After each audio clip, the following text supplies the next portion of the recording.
Namaste and welcome to Sarva Gunn Sampann. Thank you for joining me on this show. If you like this content, please do share this with all the women in your life because there's something we can always learn from one another. My guest today is someone who believes that if you want something in life, you have to fight hard. Do not give up. Rather, be like the river that flows and continues its flow amidst all the challenges. Her strengths include patience, perseverance, and hard work. I'm pleased to welcome Antara Datta to the show. Antara ji, it's great to have you. How are you doing? Very good. So how are you this evening? Doing great. Thank you so much for joining me, for taking the time out of your very busy schedule. I absolutely needed to have you on the show and spotlight your journey. It's been a very remarkable journey, and I can't wait to hear more about it. So we will get started. Our first segment on the show, which has 5 segments, is Bachchpan Ke Din. This is all about your childhood, starting from where you were born, where you grew up, your early influences, your family, your friends, your schooling, and all of that. So please take us back in time, Antaraji, with Bachchpan Ke Din. Thank you so much. First, I would like to thank you for this opportunity, for the honor of, selecting me for your show. It is a great privilege to be a part of this. And I started my journey in Kathak from a young age of 4 years old. So I belong to a middle-class Bengali family where art and culture is in the blood. And I grew up listening to classical music and also liked classical music, all kinds of music. My mom put me to dance. We were 2 sisters, and my sister was put into classical music. And I actually was not scared of stage from the very beginning.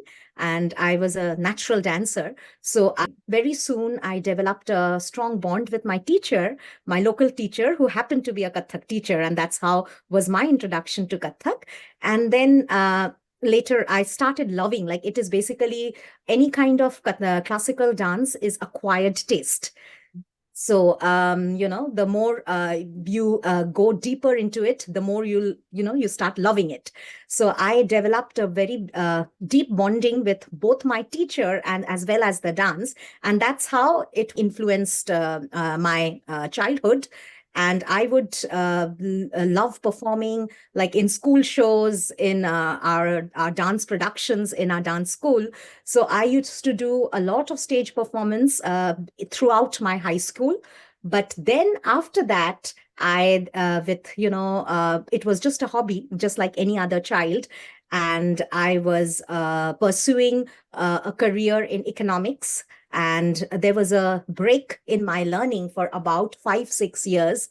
And I resumed after I came to this country. I grew up in Kolkata, India. Okay. So that's where, in a Bengali household, and the influences were basically, art and culture is a big part of Bengali families. Like you always, every evening, if you just go down the lanes, you will hear somebody practicing classical music, or a sound of bells, or, somebody practicing Rabindra Sangeet. So it is a very common thing in Bengal. So what happened after your 12th grade? You said you pursued education in economics. So did you get an undergraduate degree in economics and then or further education? How was that? And where did you study?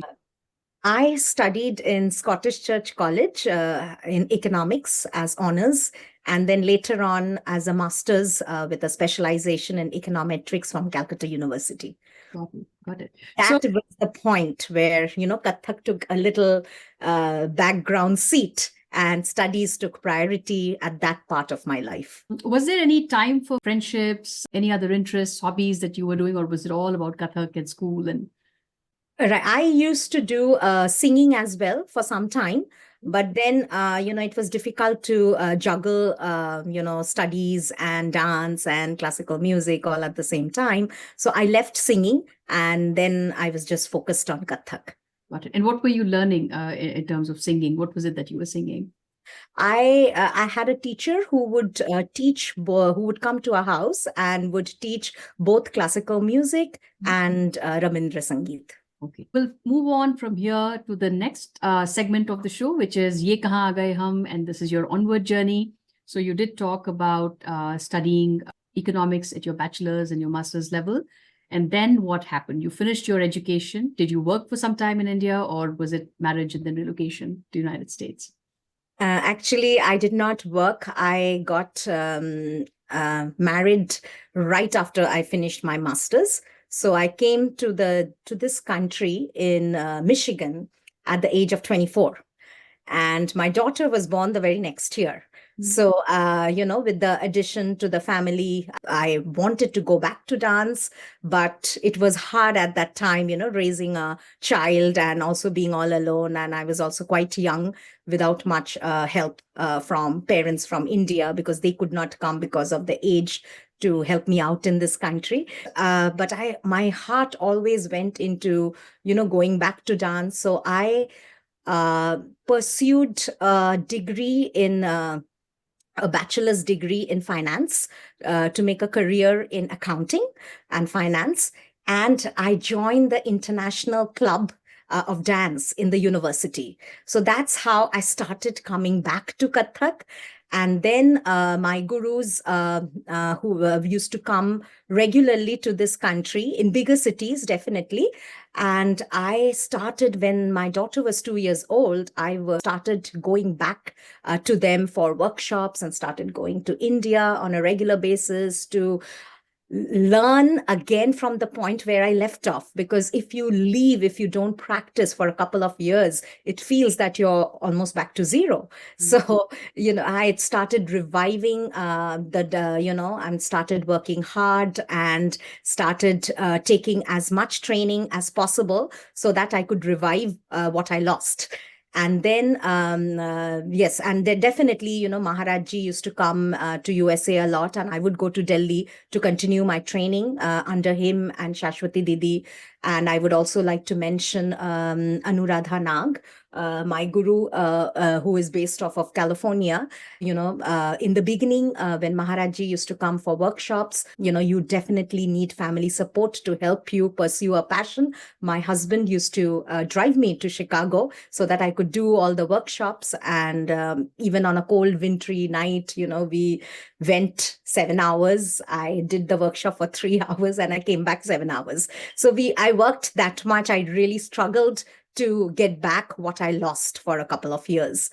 And, after that, I was always a very self-dependent woman who liked doing things on her own. So I started teaching American students so that I could earn and support my passion of, going to Chicago or making trips to India, things like that. And then I completed my accounting degree and I got a job as a cost accountant. And dance, then, I had a job. I could, spend on my passion a lot more. So I would travel performing, in different cities, trying to make myself practice more and more. And then after 8 years of rigorous training, after I came to this country, I established my school, Anga Kathak Academy in Seattle, Washington, because we moved to Seattle, Washington. So that was how, that was the birth of Anga Kathak Academy in 2010 in Seattle, Washington. What a proud moment that must have been for you to inaugurate a dance academy. What were you teaching American students? You said you didn't want to seek financial help, and you're very khudar, like they say, self-dependent and self-made. What were you teaching? Was that Kathak or was this? No, I was teaching math. Oh, wow. I was teaching math to them. I also worked in the tutoring center in the university. I used to do private math tuitions at home. And that's how I would, make myself, support my passion at that time when I was on a dependent visa. Yeah, I think that's a great lesson there and something to, walk away with for a lot of women who are listening to this, that when you come here on a dependent visa, or you could be in any part of the world, if there is a skill or talent or ability that you have in math and, languages and some of these subjects that come naturally to you, perhaps you have a great aptitude for them, it's great to serve others and to share your knowledge and skills, because not only does that help you grow, but also financially it's a great means to earn money for whatever purpose you want. So I think you highlight a very, very important point that that we need to think about.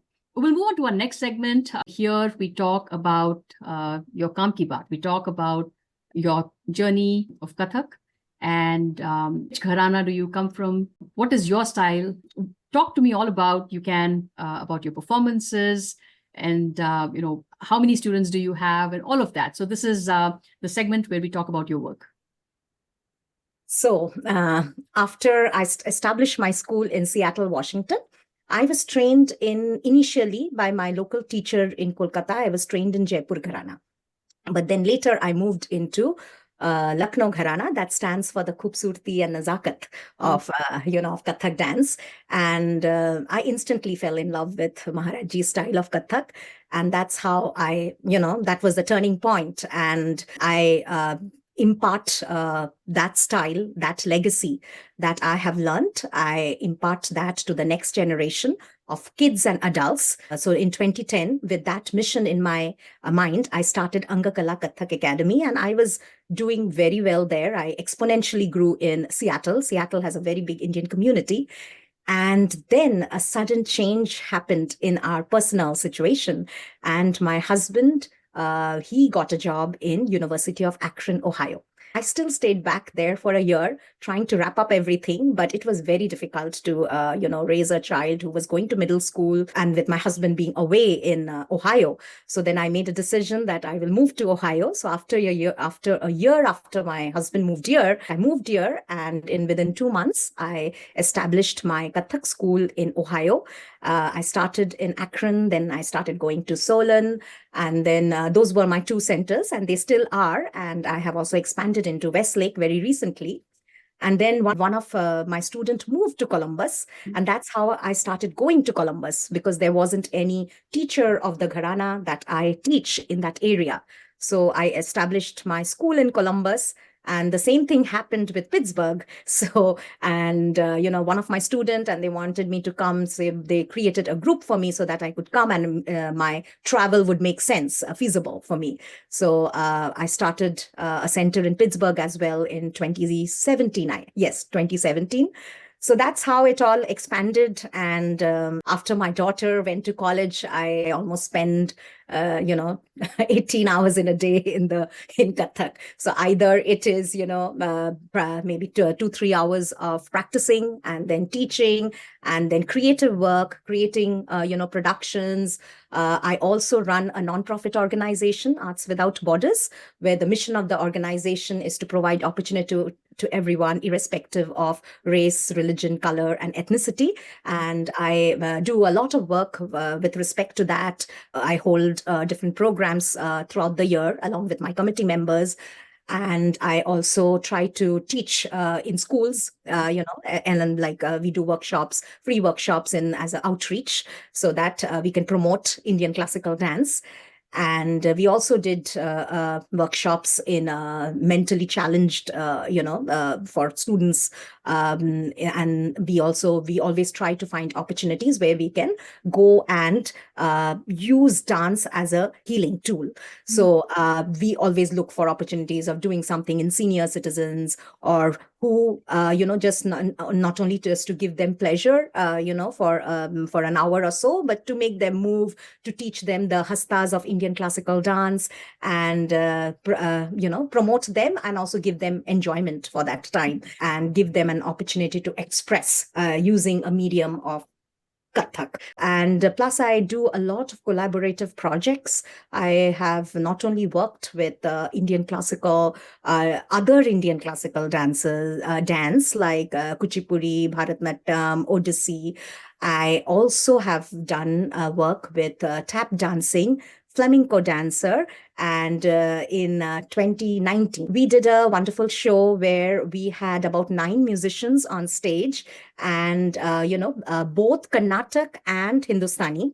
And then they were all local Cleveland musicians. Some of them came from New York, like the sarangi player. We don't have a sarangi player in the city, so we got the tabla player and the sarangi player from New York, and the rest were from the city, the flute and Karnataka music. And then Sujata ji was the Bharatanatyam dancer, and then we had a flamenco dancer, local in Cleveland. So we had a wonderful jugalbandi. So so those these kind of things, collaborative projects where we try to find the commonalities of the different art forms. And after all, it's dance. Everything is dance. It's it's very transformative, whichever it is for expressing yourself.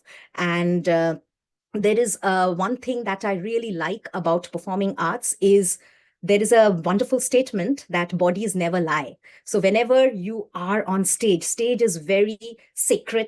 And it's like, we do puja to the stage before we dance. So it is whatever you are. Like if you're very proud, that shows on stage. If you're very kind-hearted, it shows on stage. So it's a naked performing art, and whatever you are just comes out in the stage. So I really like, that statement that bodies never lie. So it's just, taking forward the dance form and doing as much work that I can do, and to create a legacy for my students, and so that the legacy, passes on to the next generation, and it just carries on. It doesn't die with my death. It just carries on. What a great thought behind what you're trying to accomplish here, and not to mention the passion that is so evident. And, I must say that Seattle's loss has been Ohio's gain.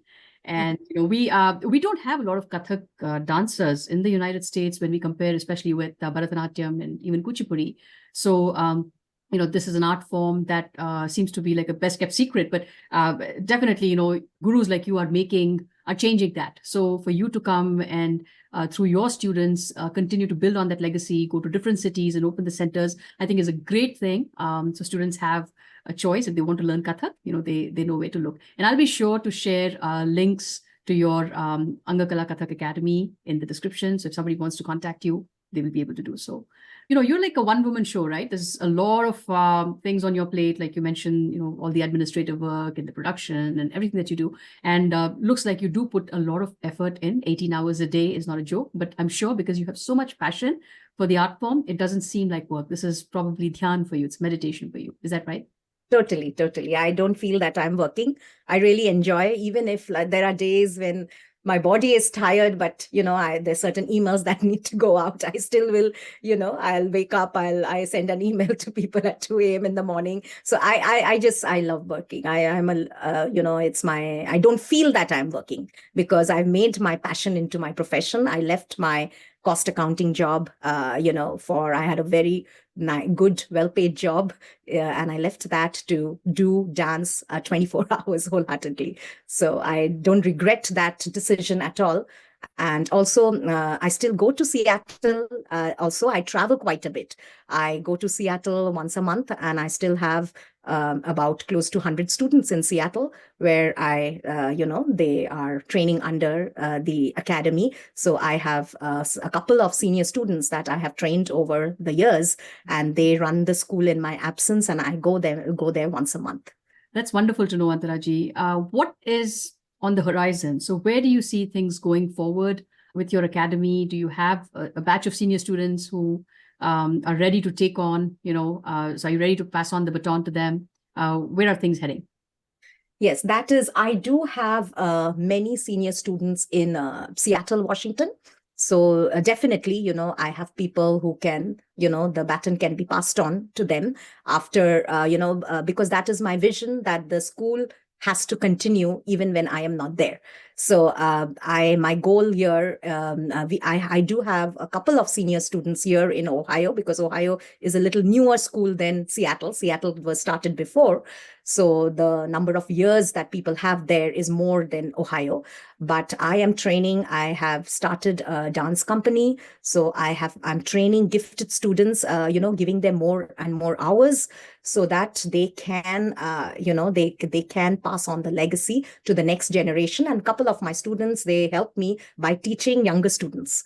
So, so that I'm giving them the experience and also training them how to teach. Yeah, that is great. What is the best age for somebody to start learning Kathak? How do you identify, if a child that comes to you is cut out for this art? And how long does that journey take usually for somebody to go through the learning? I mean, learning never stops, right? But like in Bharatanatyam, you have Arangetram and you have Ranga Pravesham in Kuchipudi. What is it called in Kathak?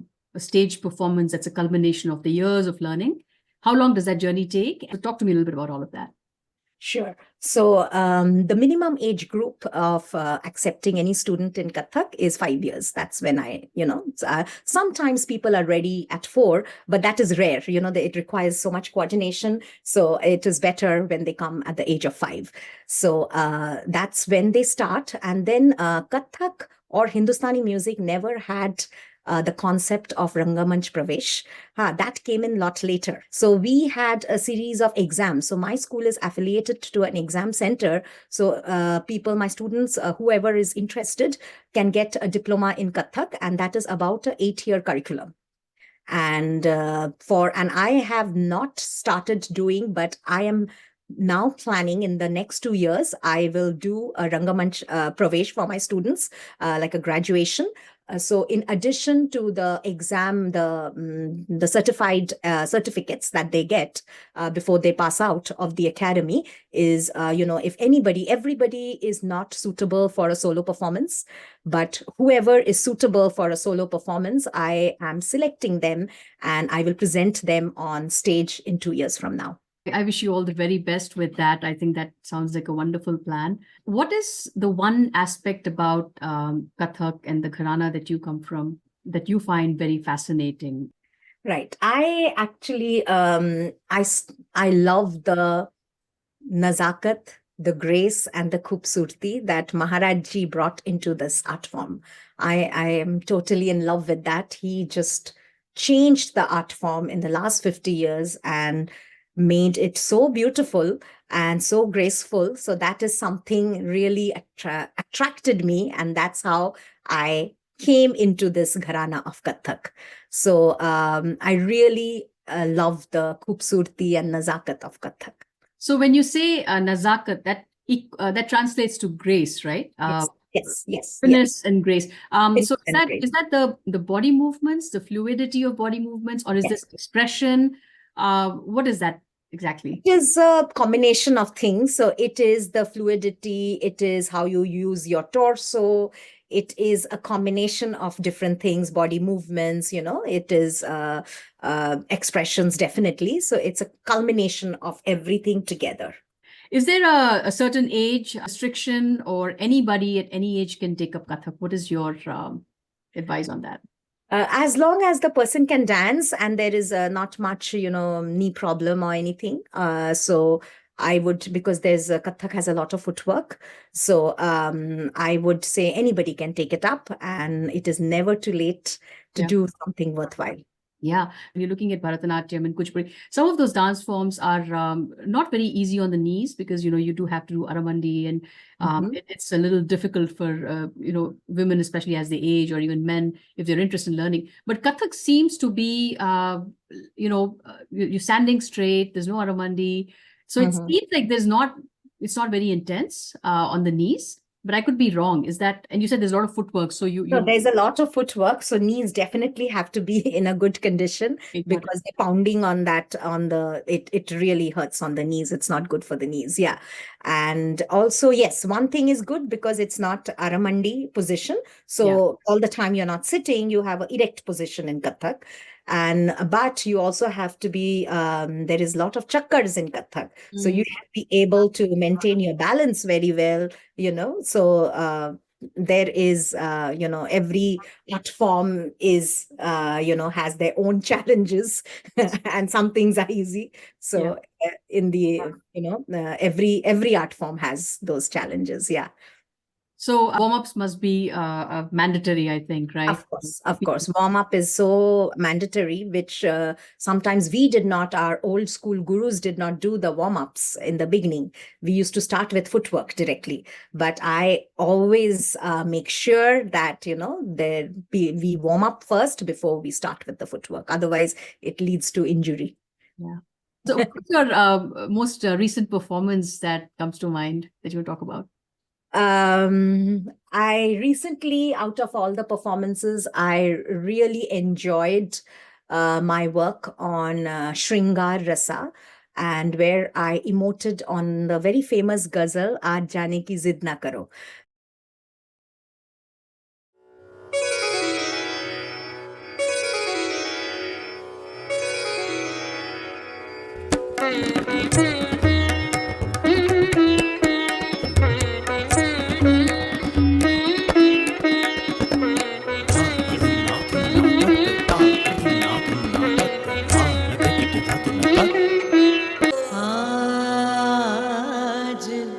जाने की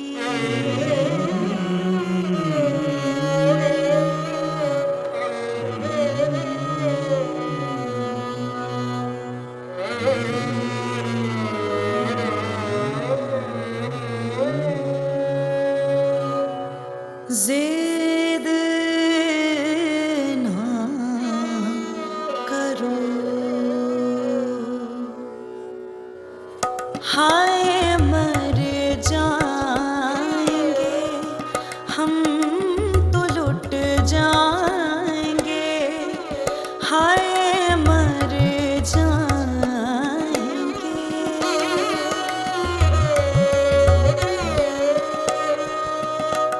ऐसी बातें किया ना करो आज जाने की जिद ना करो. A lot of people, they really enjoyed that piece, and they said that, it was very touching. It's not very easy to do abhinaya is difficult. Then although I can't say that, abhinaya is, some people find abhinaya easy, some people find it difficult, some people find nritta, pure dance, easy. So it varies from person to person, but it makes you feel very happy if you can move your audience, if you can capture your audience, and if the audience really enjoys and understands what you're doing on stage, if they are mesmerized by your performance. So I got a lot of good feedback on that item. So I really enjoyed performing that. And in June of this year, and June and September of this year, we have two big productions. So one is on Navarasa. So I am treating each of the 9 sentiments. And each of the 9 sentiments, I'm exploring it both from the Indian mythology section and also from historical modern day character. Say, for example, I'll give you an example like Rodra Rasa. So I am taking the story of Kamdeva Bhasma from mythology, and modern day, I am taking the story of hate crimes. So similarly, every other rasa is like that. For Shanta Rasa, I take the story of Amrapali, who was a very beautiful dancer, courtesan, but she gave up, all her material possessions and followed Buddhism, became a bhikshuni. So that is Shanta Rasa from mythology. And in modern day, I am treating it with the modern day yoga. So each of the rasas, I have like 2 components, like how, that's what I'm exploring and working on and creating compositions and working like a lot with the musicians, because it's a very difficult concept. I have seen Navarasas where all the stories are from mythology, but now I'm adding another twist to the same rasa by including, modern day stories. Yeah. So that is one. And also I am working on a very innovative project of Cinderella in Kathak. I wanted to do Cinderella, the Western story that we all grew up with as a child. So I am doing the whole piece, but in Kathak. I hope we can all get to watch that. It definitely sounds very interesting. And I want to wish you nothing but the best for a very successful performance that's coming up. So thank you so much for sharing snippets of that, Antaraji. And now we'll move on to the next segment, which is your X Factor. So here we talk about aspects of your personality. You did talk about the nonprofit work that you're doing, Artists Without Borders. Is there anything else that you want to talk about? Yes, I always I work on the mantra of never give up. So if I think of doing something, I might fall like 100 times, but I still want to get up and continue working. So that is something I'm very hardworking, and I really persevere in order to achieve my dreams. That is a very admirable and inspiring quality. And it's easier said, because for a lot of people, motivation becomes a problem, a lot of roadblocks and challenges that they're unable to overcome. And the first reaction is just give up. It's convenient to give up. It's easy to give up because you have different priorities. So when you say, I never give up, what fuels that? At the core of it, what is it that motivates you? Is it, for some people, it's a fear of failure, but for some people, it's the more positive, what's at the end of this, the success. So what is it for you? For me, I think it's my passion and my love. So I feel that, I have made a lot of sacrifices. My personal life has been sacrificed. I don't get the time to socialize that much because most of my time is taken up with traveling or, working on projects, things like that. But I always feel that in order to get something in life, you have to make some sacrifices.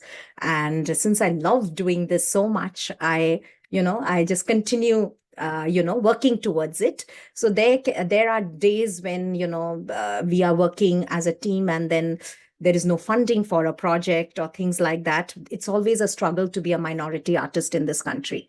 So it is because we fight for the same resources and applying for grants, getting the money. Sometimes we might not get the money. And then how do we, get the money, funds for the programming? Because a good show depends on talent as well as the funding.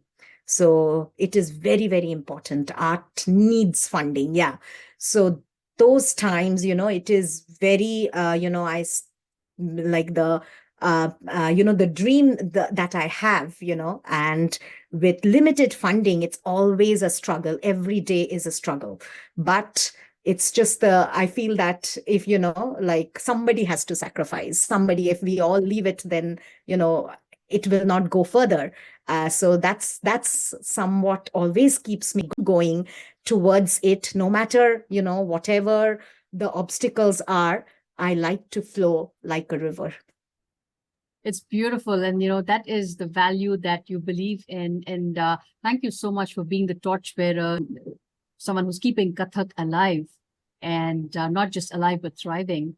And it doesn't happen, like you said, without making all those sacrifices, because, it's easy to just teach and be done. But again, if you want to take it to the next level, then you have to think in terms of coming up with new ideas, innovative ideas, and propagating the artwork, which requires a lot of resources, a lot of time commitment, and all of that is not easy to manifest. So for you to spend so much time, at the expense of so many things that you could be doing, goes to speak about your passion for the art form. And for that, we're truly, truly thankful and grateful to you, Antaraji. Thank you. Thank you. Great. So we'd love to move on to our next segment, which is self-care.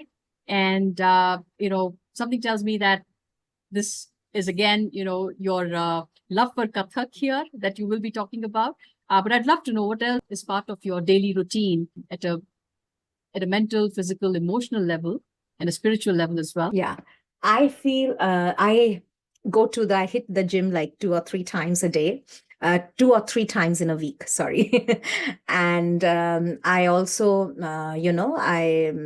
I always, no matter how busy I am, like every day, if I have more time in a day, my weekends are very busy. I don't get much time to practice, but Monday to Friday, I spend like 2 to 3 hours, practicing. And that is like a meditation for me. So definitely, other than that, I, enjoy cooking. I enjoy cooking whenever I get some free time. And I also like watching movies. Oh, it's so wonderful to talk to artists because that passion, that love for the art form, which is really a blessing. It's not that everybody is gifted with that. I mean, everybody has a gift, but I think in the case of art, it's truly a gift of God, and not everybody gets it, because once you have it, it's entirely up to you. How far you take that, and if you are blessed also with the passion and you love, then there's no limit to the expansion and to propagate that art form. So once again, that's great to know. Any parting words from you for our audience before we wrap up? I would like to say that whatever life can throw in a lot of challenges, if you dream of something and then just flow like a river, there can be times when things will not work the way you expect it to work. There can be many things in life, sometimes you might not get support as well, but do not give up your dream. Just keep on working towards it. That's a great message, Antaraji. It's very inspirational, and thank you once again. To my audience, if you're watching this episode with Antaraji, and if you would like to connect with her or support her cause, support her organization, the link will be in the description where you can reach out to her and connect with her to learn more about her passion, which is Kathak, and see how you can extend any type of support, because every bit goes a long way. So with that, Antaraji, I want to thank you. I'm immensely grateful to you for taking the time out of your busy schedule and being my guest on Sarva Gunn Sampann. I wish you all the very best for years to come, and may your legacy continue to shine bright and thrive. Thank you so much. Thank you so much, Anuji. And thank you for this wonderful opportunity where you give opportunities for so many women who are great in their own, in their careers, and they come in and they speak about their inspirational stories. Like, I love watching your channels. I follow your channel and I love watching all the women who are coming out and speaking their stories. Thank you so much. That means a lot, Antaraji. I want to thank you once again. And thanks to everybody who's watching this. Do come back next week. We'll have another guest. And with that, it's goodbye from me. Thank you.